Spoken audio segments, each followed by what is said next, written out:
Pemirsa, hujan deras yang mengguyur kota Semarang, Jawa Tengah sejak Selasa sore kemarin. Seorang warga terpaksa dievakuasi menggunakan perahu karet ke rumah sakit untuk menjaga. Banjir di Denpasar, Bali juga menyebabkan beberapa ruko yang terletak di tepian sungai. Diguyur hujan lebat, sejumlah kawasan dan ruas jalan di kota Bandung, Indonesia darurat sampah. Nah, persoalan ini bahkan dibahas. Menteri Lingkungan Hidup Hanif Faisal Nurrofik mengungkapkan tahun ini seluruh kota dan kabupaten di Indonesia berada dalam kategori kota kotor. Assalamualaikum warahmatullahi wabarakatuh. Shalom, Om Namong Om, salam budaya, salam kebajikan, dan salam sejahtera bagi kita semua. Di sini kami kelompok 9 dengan judul Nilai Gotong Royong Pancasila sebagai Solusi Masalah Sosial Perkotaan. Dan perkenalkan, nama saya Reni Ibu Ngenten Permatasari, NPM 2507 10 10 031. Saya Muhammad Amar Faris Fauzi, NPM saya 205 81010 337. Perkenalkan, nama saya Cynthia Pristasia Gitsang dengan NPM 2504501006. Perkenalkan, nama saya Nidia Panisaragi dengan NPM 2504501112. Jadi di sini saya akan membacakan salah satu contoh kasus yang pertama, yaitu banjir. Banjir kembali melanda beberapa wilayah di Indonesia seperti di Kota Bogor dan Kota Bandung. Banjir menghanyutkan sampah ke jalanan dan permukiman warga yang tergenang banjir. Sejak bulan Oktober, Indonesia telah memasuki musim penghujan. Seperti beberapa daerah yang curah hujannya sangat tinggi, akibatnya kerugian material hingga korban jiwa tidak bisa dihindari. Curah hujan tinggi menyebabkan debit air pada sungai dan saluran air naik. Terbatasnya daerah resapan air dan tersumbatnya saluran oleh sampah menyebabkan banjir yang menggenangi permukiman warga. Beberapa waktu ini, banjir yang terjadi seakan menegur masyarakat dan mengembalikan sampah yang mereka buang ke lingkungan. Jadi, warga Bogor baru-baru ini dihebohkan dengan beredarnya video yang memperlihatkan banyak kantong plastik berisi sampah hanyut saat banjir. Peristiwa ini terjadi di Kelurahan Cikaret, Kecamatan Bogor Selatan, Kota Bogor. Banjir yang terjadi pada hari Kamis 3 November 2022 lalu menghanyutkan sampah yang terkumpul di tempat pembuangan sementara atau TPS. Akibatnya, banyak sampah yang berserakan di sekitar rumah warga setelah banjir surut. Setelah air surut, perangkat desa menggerakkan warga untuk membersihkan lingkungan dari sampah-sampah plastik yang tadinya mengembang. Warga juga bergotong royong membersihkan selokan agar banjir tidak terjadi lagi.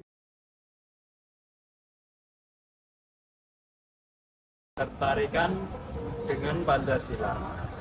Sila ketiga, Persatuan Indonesia menjaga kebersihan lingkungan merupakan bentuk nyata menjaga persatuan dan keharmonisan antar warga. Sampah yang menumpuk dan mencemari lingkungan dapat memicu konflik sosial dan persatuan masyarakat. Sila keempat, kerakyatan yang dipimpin oleh hikmat kebijaksanaan dalam permusyawaratan perwakilan.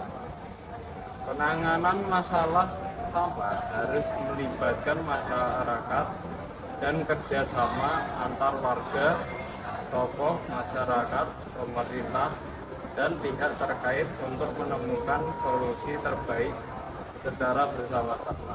Sila kelima, keadilan sosial bagi seluruh rakyat Indonesia.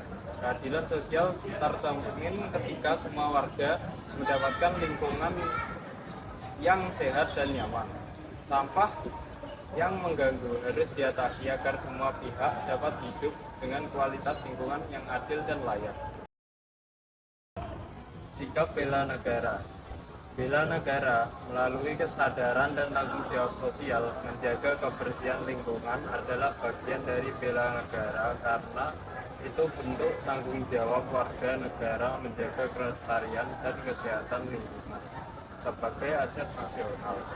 Aktif berkontribusi mencegah bencana dengan disiplin membuang sampah pada tempatnya, warga turut mencegah banjir dan polusi yang bisa menjadi bencana sehingga menjaga keamanan dan kesejahteraan bersama.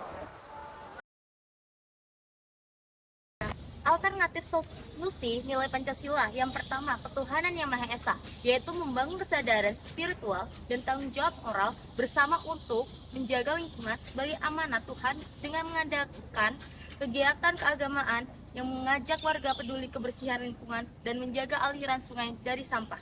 Yang kedua, kemanusiaan yang adil dan beradab, memberikan edukasi secara humanis kepada masyarakat tentang pentingnya membuang sampah pada tempatnya, serta menyediakan fasilitas TPS yang layak dan ramah lingkungan sebagai bentuk penghormatan terhadap sesama warga agar tidak menderita akibat banjir.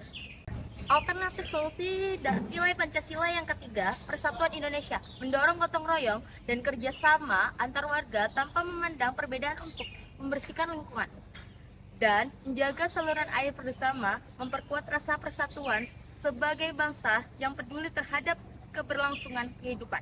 Yang keempat, yaitu kerakyatan yang dipimpin oleh hikmat kebijaksanaan dalam permusyawaratan perwakilan, mengoptimalkan peran perangkat desa dan lembaga masyarakat dalam musyawarah mencari solusi terbaik terkait pengelolaan sampah dan pencegahan banjir secara partisipasi.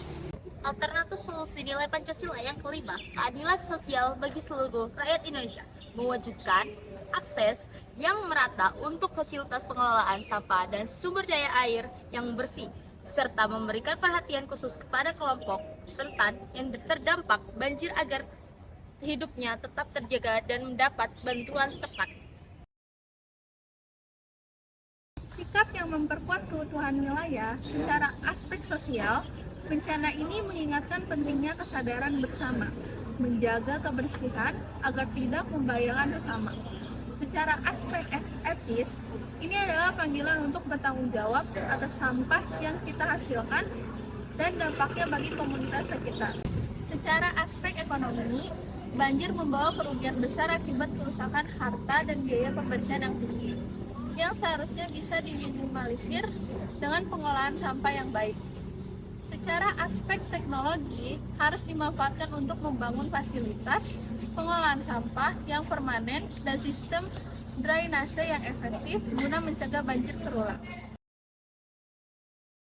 Identifikasi masalah publik. Di kota, orang-orang sibuk banget sama urusannya sendiri. Akibatnya, rasa peduli dan kebersamaan mulai hilang. Beberapa contoh masalah yang sering muncul, yaitu yang pertama, sampah di mana-mana. Yang kedua, warga kurang peduli sama lingkungan. Yang ketiga, individualisme semakin tinggi. Yang keempat, kadang hubungan antar warga juga semakin renggang. Nah, penyebabnya bisa karena banyak orang mikir, yang penting urusanku sendiri dulu. Terus yang kedua, gaya hidup modern bisa orang sibuk dan cuek. Yang ketiga, jarangnya ada kegiatan sosial bareng di lingkungan kota. Kesimpulan yang saat ini kita dapat itu, yang pertama, banjir di perkotaan muncul akibat kurangnya kepedulian sosial, pengelolaan lingkungan yang buruk, dan pemanfaatan teknologi yang belum maksimal. Nah, kesimpulan yang kedua yaitu melalui nilai gotong royong Pancasila, masyarakat dapat bergandengan tangan menjaga kebersihan lingkungan, membersihkan saluran air, serta mengelola sampah dengan bijak. Nah, kesimpulan yang ketiga, selain itu, pemanfaatan teknologi seperti sistem peringatan dini dan pengelolaan drainase cerdas dapat membantu pencegahan banjir. Nah, kesimpulan keempat, dengan semangat persatuan dan keadilan sosial, upaya ini menjadi tanggung jawab bersama demi terciptanya kota yang bersih, aman, dan berkelanjutan. Jadi, rancangan implementasi yang dapat kita buat yaitu yang pertama, pembangunan tempat pembuangan sampah atau TPS permanen yang terencana. Yang kedua, program edukasi dan kesadaran lingkungan. Yang ketiga, gotong royong berkala dan pemeliharaan saluran air. Yang keempat, pelibatan pemerintah. Dan yang terakhir, penggunaan teknologi pengelolaan sampah. Sekian dari kelompok kami. Bila ada salah, mohon maaf. Wassalamualaikum warahmatullahi wabarakatuh.